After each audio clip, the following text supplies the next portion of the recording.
All right, everyone. Welcome back to another episode of the HardBody Chronicle. So, first and foremost, I want to give a personal shout out to David and Maria, who were married this weekend. I was truly blessed to be a part of that ceremony.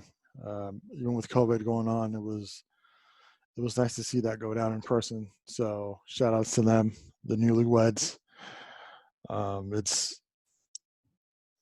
It's really nice to see people who truly love each other get married, and for all the right reasons. It's rare to find that nowadays, and I truly wish them nothing but the best. I love you guys. David's been my homie for as long as I can remember back in high school. So we've been going at it for a while. So welcome Maria to the family. And yeah, I'm looking forward to that reception because it's gonna be wild. I'm definitely looking forward to that once COVID's under control and we can celebrate properly. So yeah, shout outs to David and Maria. Love you guys. Blessings to you and your families. This is truly an honor to be a part of that, and it was great to see that go down. So love you guys, and we'll hang out soon. So yeah, moving on. Oh, cheers. Salud.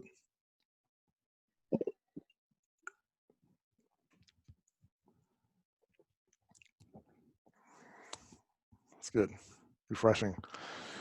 Sorry, I think this mic picks up everything. So I apologize for that. I might have to get a different setup for this kind of layout, but we'll see. We'll keep it going. But anyways, yeah, so we're back again.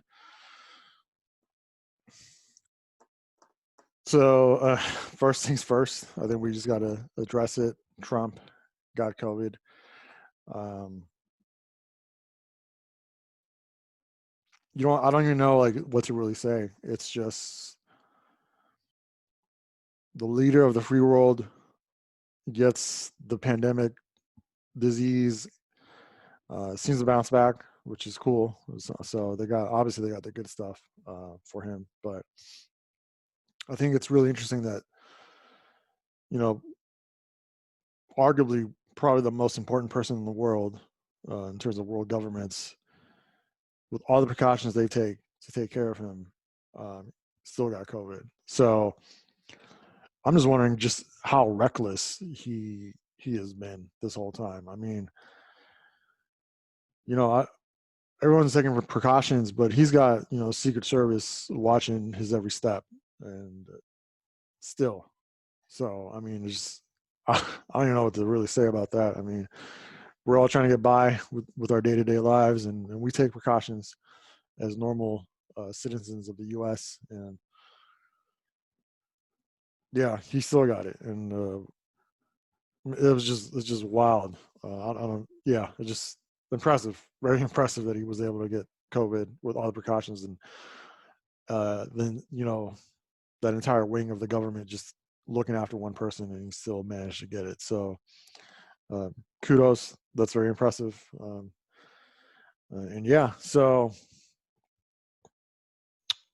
yeah, I don't know what to say about that. I mean, it's just also the debate went down. That was before he got COVID, so there's this whole thing about whether he had it during the debate or not. I mean, just more headlines, but still, just crazy overall. And the debate was terrible. It was really an embarrassment. It shows how low the bar is nowadays, which is really sad. My parents came here to the U.S. With this idea that this country is the greatest country in the world, and to a certain extent it is, but we've fallen very far from those heights. So it's, yeah, just what passes for the president nowadays is laughable. I mean, there's people out there with master's degrees that can't get hired, and we have the president here who just, aside from owning some businesses and going bankrupt many times, that was enough to get into the White House. So again, a lot of I feel like the U.S. right now is like an NFL team that's on its rebuilding year, and it's like I'm giving everything a pass and just thinking, all right, next year's our year. We're gonna come back stronger than ever. So that's kind of that's where I'm at. So yeah, um, yeah. So it's just that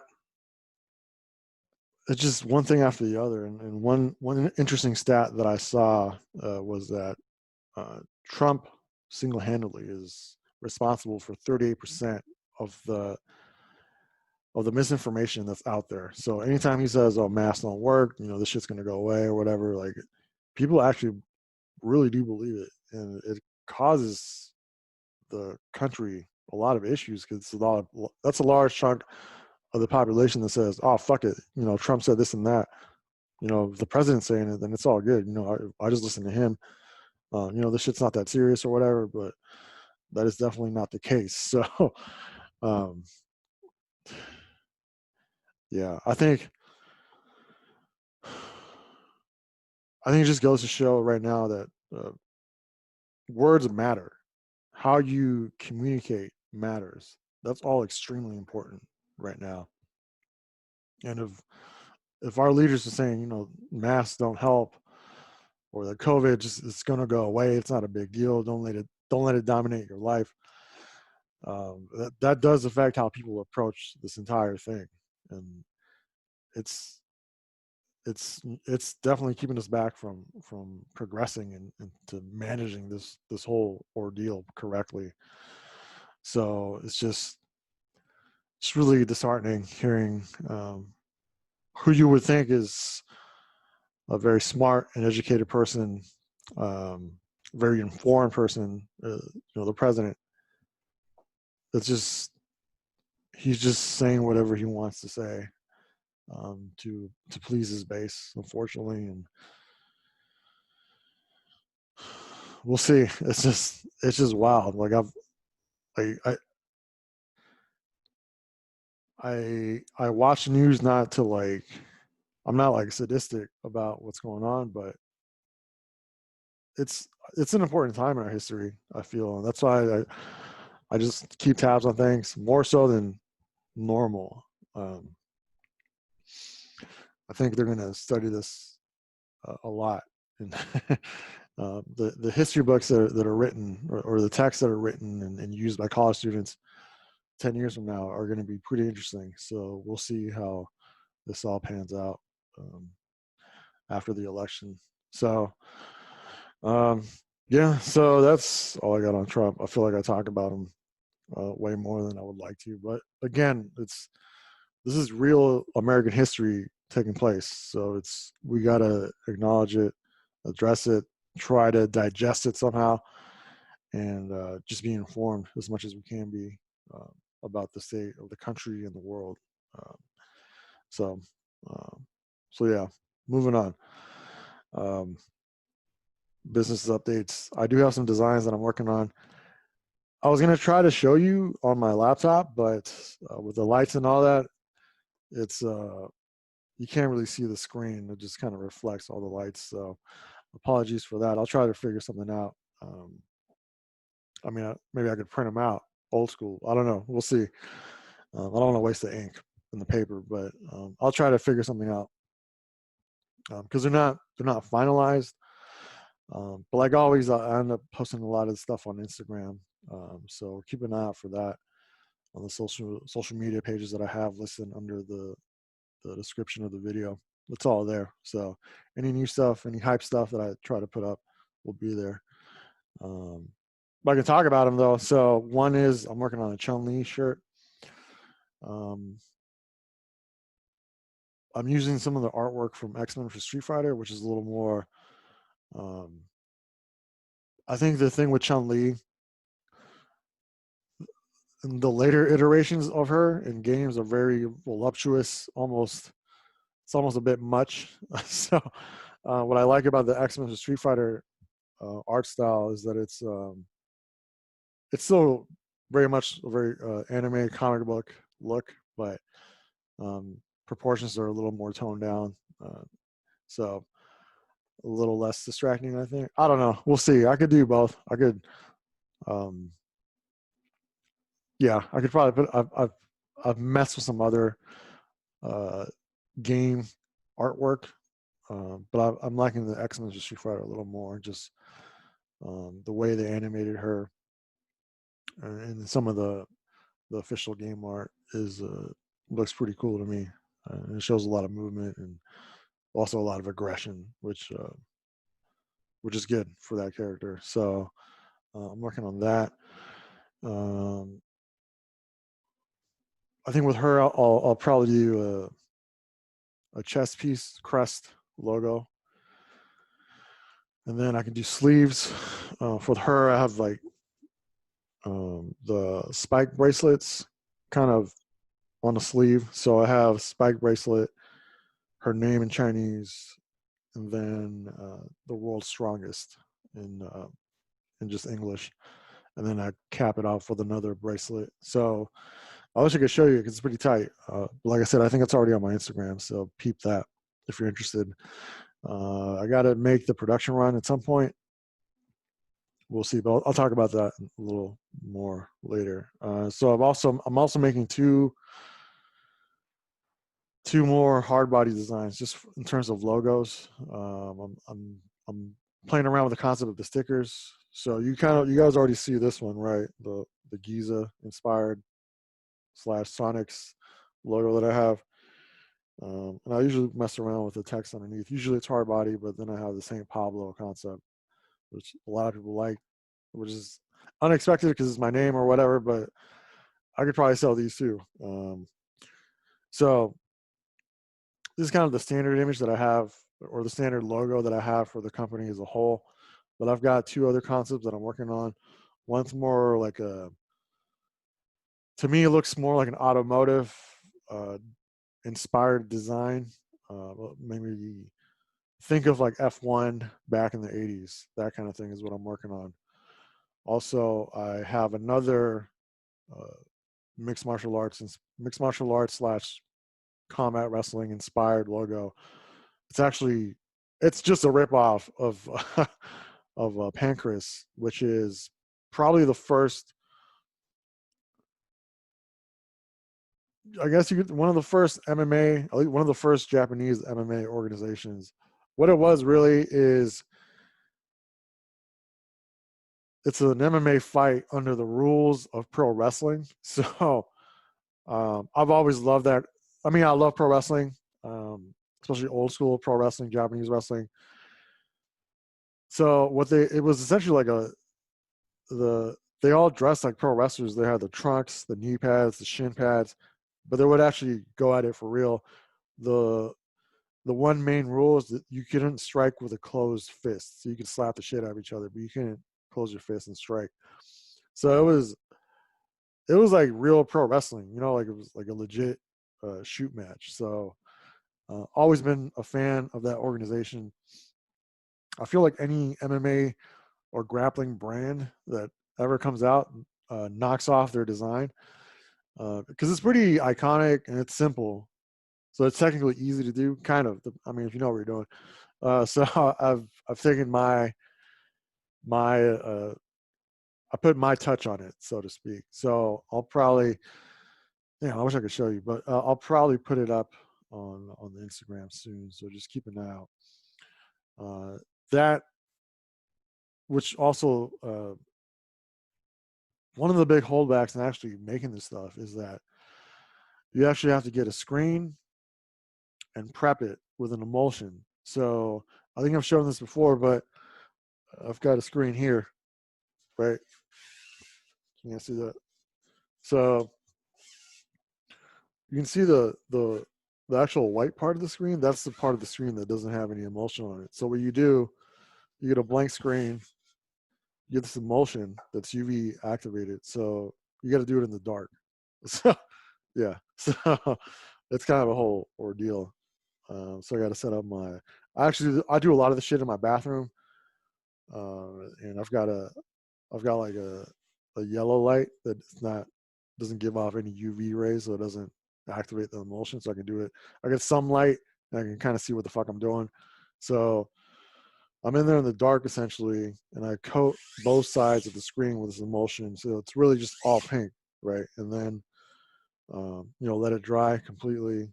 Once I get the transparencies of whatever it is I'm trying to print, I'll put it on there, get a UV light over it, expose it for a certain amount of time. Once the negative part is cured on the emulsion, I wash it out, and you kind of gotta scrub the shit out, and then you get kind of the negative or the positive. That'd be, I think it's a negative. Well, you get it. All this shit comes out, and then so the white part is where the ink actually lays on top of the garment, and you squeegee it off.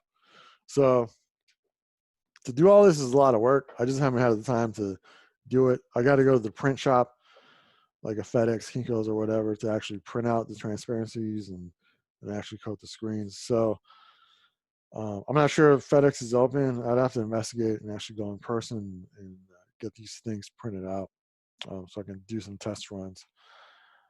So it takes a long time. If I had I live in a 1-bedroom condo, so I don't have a lot of room. And anytime I do a big project, I have to kind of rearrange everything to accommodate what I'm trying to do. So it takes time and a good amount of dedication to pull this shit off. But that's kind of so you all are aware as to how much is involved with this.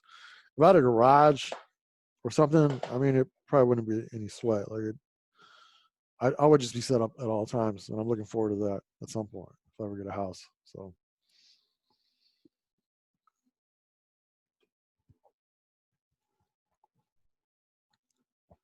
and speaking of MMA inspired stuff, so I actually have a rash guard.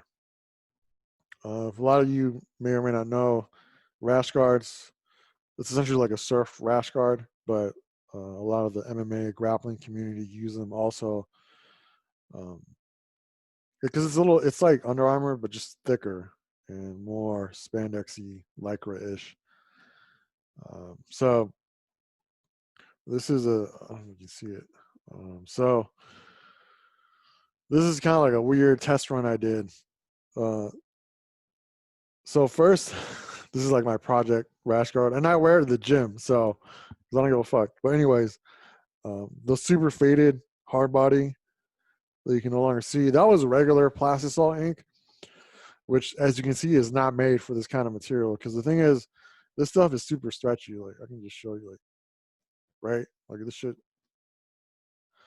So you need an ink that's made to stretch and not crack. So regular ink will just kind of, it looked good like when I printed it, but after like a week, well, this is after like a month or so, it all just started fading away. The top HardBody, that is ink that was actually made for stretchy fabrics and garments. And it came out all right. I think I'd have to do more. I was trying to think. I mean, I think I'd have to do, excuse me, I have to do several hits of the white. So I'd have to do like 2 hits of white, flash it, and then do like another 2 hits of white to get like a really thick base. It came out all right. I mean, this shit's gonna, I mean, these things get beat up. If you grapple, you know. I mean, you beat the shit out of your gear. So also I did one on the back with the St. Pablo logo just to kind of test it out. I did the sleeves too, as you can see. And the plastisol ink with it's got some kind of, it's got like a stretch additive in it, so it's, it lasts a little longer. It looks all right. I mean, this thing's pretty beat up. It's still kind of held up all right, in my opinion. But I'm still testing. So there's 2 ways to do it. I could either just do it manually or just have someone, I could reach out to some kind of MMA gear company that could maybe do, it's called a sublimate. Fuck, I can't remember what the term is, but it's the ink is just within the fabric itself, so it's like a white base, and then they just print the ink all over it. So it's So it's not an actual link. It's not a layer of plastisol ink on top of the garment. It's just sublimated into the garment. So they came out pretty clean. So I don't know. It depends on the cost and how much it would cost to actually buy in bulk and to see how much I could sell them for. But I like experimenting. So this is kind of cool. I might do another one, do like a white rash guard with black ink just to see how it turns out, just for myself. But we'll see. I could always, a lot of the old school rash guards were screen printed, which is what I was trying to do. But, I mean, a lot of stuff is trial and error. So again, I'm working on stuff, a lot of stuff, but executing it is a whole other story. So you definitely got to, depending on the garment, each type of garment has certain quirks that you got to figure out. Shirts, I can do no problem, but just depends. When you try to do something else, you got to master that as well. So again, I am going to sell stuff at some point. Don't worry, but that's kind of the stuff that I've been working on. So yeah, that's it for the business update. Personal update. So I don't know what it is, but I've been having a hard time sleeping lately, and even with pretty intense workouts, it's just hard to fall asleep, man. I don't know. Yeah, I mean, I don't. During the pandemic, towards the beginning of it, I was drinking pretty regularly, just because, like, why not? But even then, kind of helped with sleeping. But now it's been about a few months since I stopped drinking regularly. I just drink on the weekends, and I don't know. It's just, I think there's still a lot of unknowns as to how the pandemic affects people. So I'm just chalking it up to that. I don't know what it is, but what I've been doing to try to counteract that, I've been listening to a lot of Terence McKenna lectures. If you don't know who he is, he's pretty much some kind of botanist, and he's all about hallucinogenic drugs. So DMT, mushrooms, that kind of thing. Always, I mean, and honestly, the way he has a manner of speaking, like the cadence is very soothing. So he's like the Bob Ross of drugs. So I like listening to him. He's pretty entertaining, but very calming at the same time. So I just find a lecture and I just play it on my phone and close my eyes and try to just relax. And usually it works. So,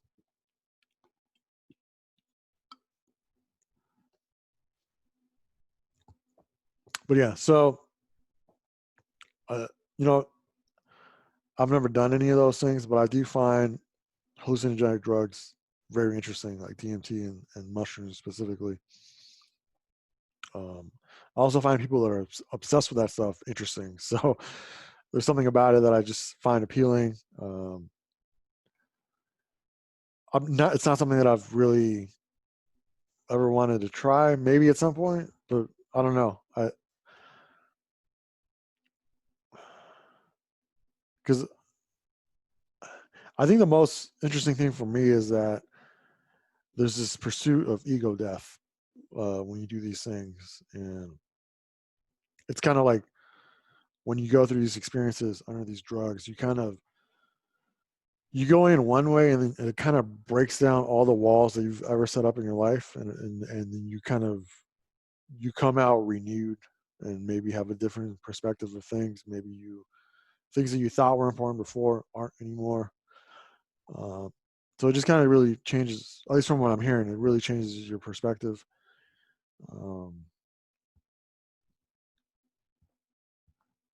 But well, okay, and on top of that, there are some studies that show that some of these drugs would have a positive effect and have a healing effect for people with mental disorders, depression, PTSD. So it seems like there's a lot of good that can come from these things if used correctly. So that kind of thing I find really interesting because it's not, it's not prescribing you an addictive prescription medicine or an opioid or anything like that. It's just these things are just there. They just grow, right? The mushrooms grow under pine trees and shit, and DMTs and everything, essentially. And but again, they're super illegal, and yeah, which is, I don't know. I mean, of all the drugs, right? Like those are the ones that, again, I feel like if you use them in a controlled environment, you have someone there taking care of you who's not participating, just kind of there making sure you're good. That's the right way to do it. And I've had a lot of friends that have done it like that, and that's pretty crazy experiences.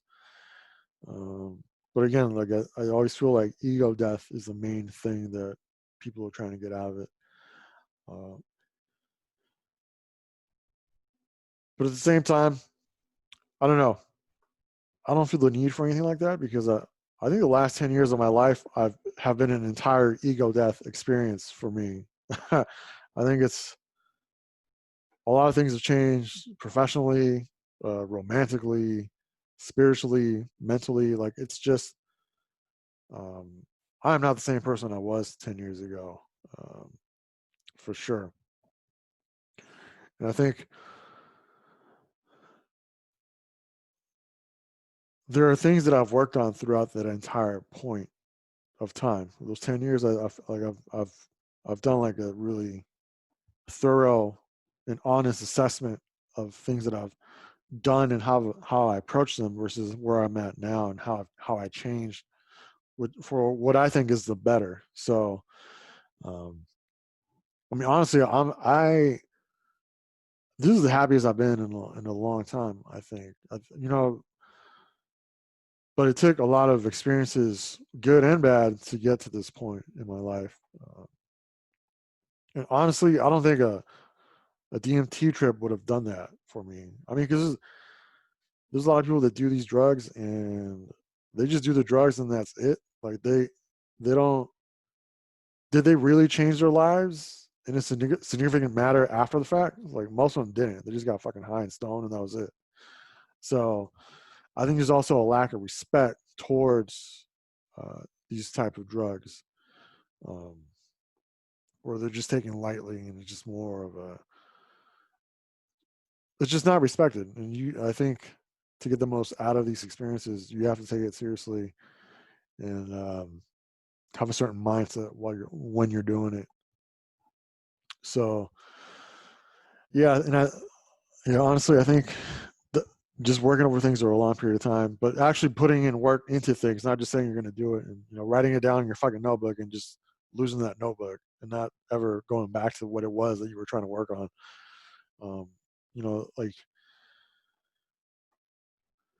Like I keep notes, and like even this blog or this video blog this podcast I'm doing, it's kind of a way for me to hold myself accountable for all the shit that I'm trying to learn and experience, because it gives me something to talk about, and also, just keeps me on my feet. Just because I think with the everyday grind, it's easy just to get lost in it. And I've talked about it before, but it's like, you wake up and 5 years has passed and you haven't really done anything. You're just kind of still at the same job. You haven't progressed in any way. It's like, what the fuck, right? And time goes by pretty quick after you kind of, if you get stuck in a certain pattern that's comfortable. Um, so yeah, I think one of my anchors in how I've gotten through all this shit that I've had to experience in the last 10 years or so. Um, One of my anchors has definitely been the gym, and what I mean by that is just the grappling, the camaraderie, the ass whoopings that I've taken, that I've given and taken at the gym. Definitely um, give you something to work towards, and also it just does everything. I mean, I can't think of, like, if you approach it with a good level of tact, you benefit tremendously from working out in a grappling gym, striking gym, whatever you want to do, because it's that kind of competition on a regular basis. that that improves your life in a crazy way. I can't really describe it. It's just kind of like, I don't know. I've grown a lot, but at the same time, there's something about. I think it's just how dangerous it is. That's really. I think that's the biggest part of it, because there's times where you're like, oh shit, like this. I mean, this all happens like within, a fraction of a second, right? Like a certain move that they do on you or you do on them. It happens like super fast. You almost, your brain doesn't even really process it. You're just in the moment, right? But in in that sequence of events, uh, there's a very real possibility that you can get hurt, if not permanently, mortally wounded to the. And that, I don't know, that definitely not for everyone, but for me, just because I'm so, whatever I do it 100%, and I'm super intense about it. And what I really like about the gym is that I'm able to express that intensity in a way that's not looked down upon, where I can be myself, I can be violent, I can be aggressive, and I'm not chastised for it, because there's nowhere else you could do that. You can't do that at work, right? You can't go to the office and be like, you know what, dog, I don't appreciate the way you're talking to me. We're gonna fucking handle this right now, right? Like, you were talking shit in that email, and we're gonna address it in person. Like, you can't do that. You will not last in corporate America very long. So having that outlet, I think, has really allowed me to get something out of me. I don't know, like, just I get my fix, and it allows me to kind of center myself and work on things and progress from there. I'm progressing in, like, the techniques that I'm trying to do and the skill sets, but it also helps me professionally, just because when you're wrestling a dude who can probably break your neck if you're not careful, going to work the next day is super easy, right? There's like, whatever, man. Like, you should have seen what I was doing last night. This is a cakewalk. I'm not worried about anything right now, and that's kind of one of the things that for me has made me a better professional in my field. So again, for me, um, listening to all these Terrence McKenna lectures, it helps me kind of come back around to the things that I've been doing, whether I realize it or not. But for the most part, have been fairly positive. And um, I'm not saying that my approach to things is correct, but I feel like I'm doing the majority of things the right way, and in a way that benefits me, my family, and helps me grow as a person, um, and help those around me,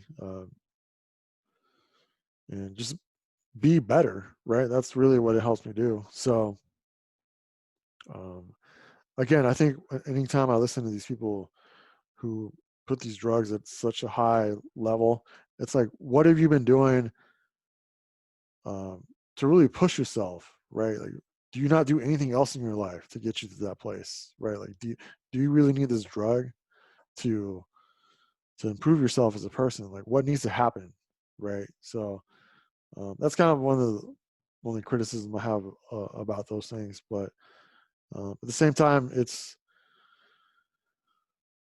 there's a lot of stuff out there in the world that has a lot of benefit that we should explore, and we shouldn't um, we shouldn't look down upon certain things just because they're not popular or mainstream.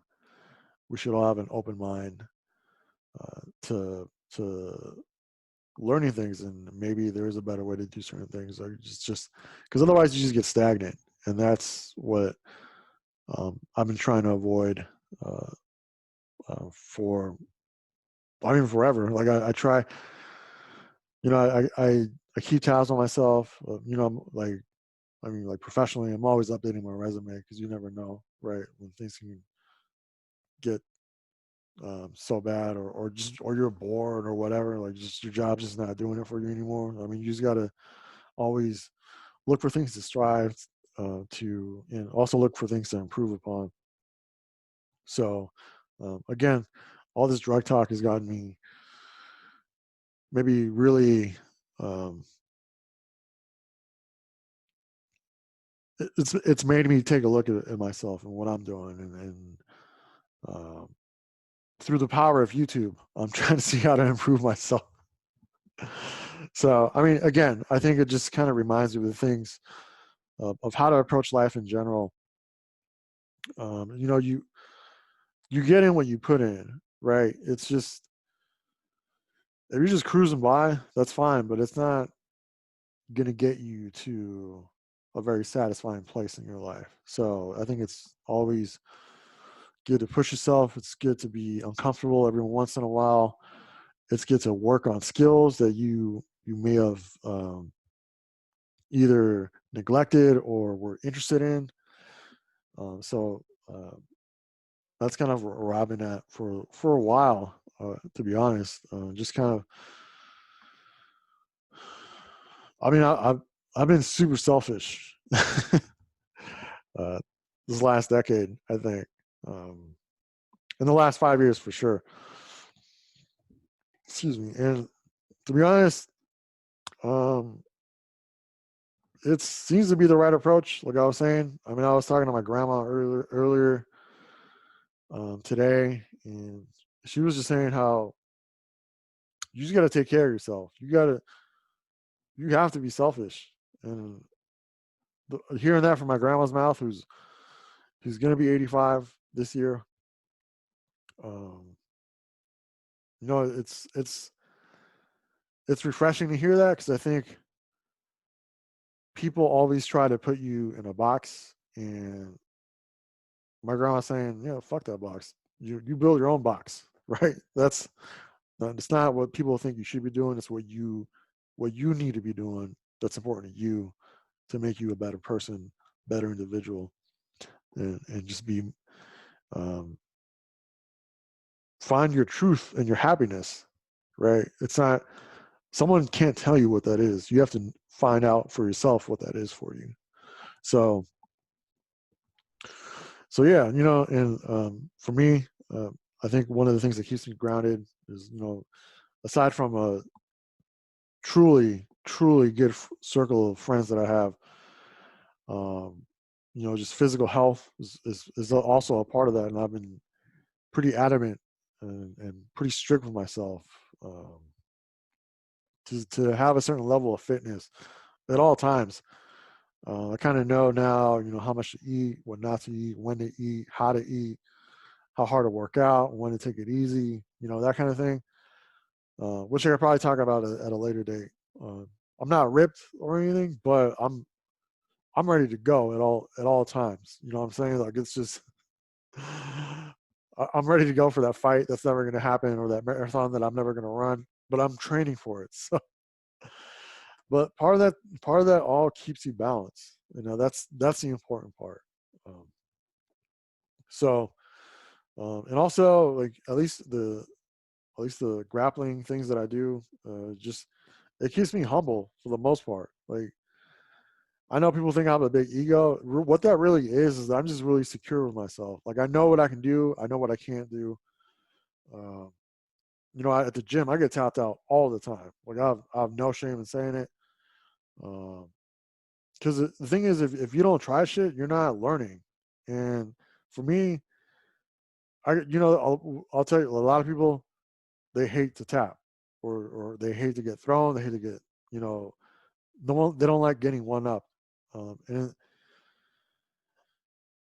and for me, like, I don't care. Like, I've already been beat up in the gym enough to know that it's a possibility, and I accept it. I have no problem with it. I'm gonna tap, you know, but I'll be here. I'll be here tomorrow. And we can go again. Like, it's all good. But there's a lot of guys that don't like to tap. They don't want to get one up. I get it, because the ego is a very fragile thing, and some guys will just, like, tense up. Like, you can feel it. Like, they're not, like, you can't move them. Like, they're just gonna fucking sit there and just try to hold on. But then it's not fun, right? Like, you know, what are we doing? Are we trying? We're not fighting for money. Uh, we're just here to train and get better as athletes and as grapplers. So yeah, like for me, that's been like a huge factor as to how my character and my approach to things has evolved. I don't. Same thing at work. Like I'm not afraid to ask for help. I'm not afraid to try things. Knowing that maybe may not be the best approach, but hey, I'm fucking trying. So all this has made me very secure with myself, and knowing that when I try something, it's 100%. I'm genuine about it, and I may or may not be right. It may not work out, but um, I'm living my truth, and I'm gonna give you all of me. So for that, the gym has definitely come through for me tremendously. I feel like this is going to be an ongoing thing where I just keep blabbing about the importance of physical health and the benefit of combat sports, because when you take any kind of practice or class, at the end of the class, you're going to go live, you're going to go at it, and you're going to try to tap a dude out and break his arm, but it's just kind of being able to flow, right? I think that's where you kind of don't even think about it. Your body reacts to whatever's going on. Like you've already trained, your moves, your go-tos, you know, how to read your opponent and what they're trying to do. So you kind of, the flow, the state of Zen that you achieve, it takes a while to get there, but once you get it, you're just in the flow. You just you go with what's going on and you just react without even thinking about it. That's where you want to be. And that's kind of how I approach life in general. So, um, yeah, I mean, it's just grappling keeps you honest and it pushes you to places that you didn't think you could get to. So for that, I think all the shit I'm talking about kind of is wrapped up into that package. And it's definitely made me a better person as a whole. I can't really praise it enough. It's just, I've been doing it over 10 years. I'm still there. No major injuries, knock on wood. But at the same time, I know my body. I know what I can push to and not. I know when I'm hurt. I know how to back off. So all that takes time and dedication, but it's definitely worth it in the long run. So um, yeah, it's just kind of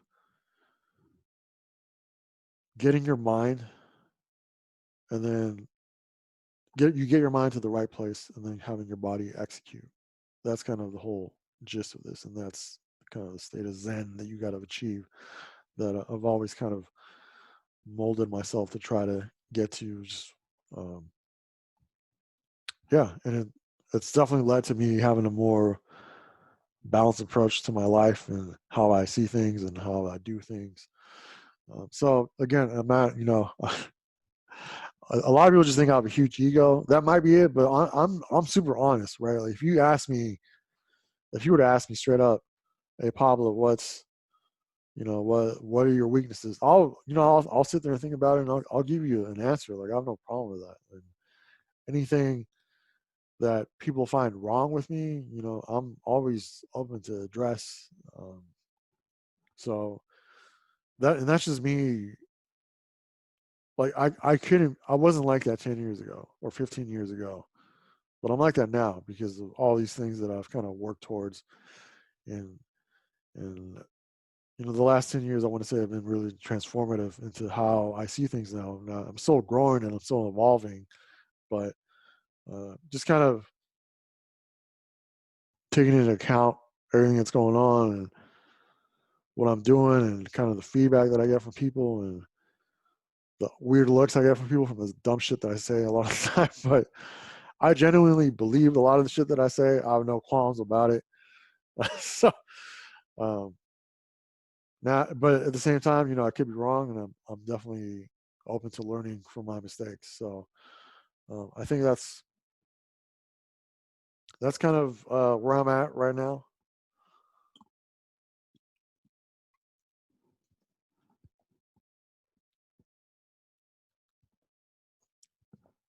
And also, I thought I had more to talk about, but sorry, that seems like it was a lot of shit that I was just saying. But maybe there's just been a lot on my mind. Um, and definitely Terrence McKenna lectures may not help that at all, but it does get you thinking as to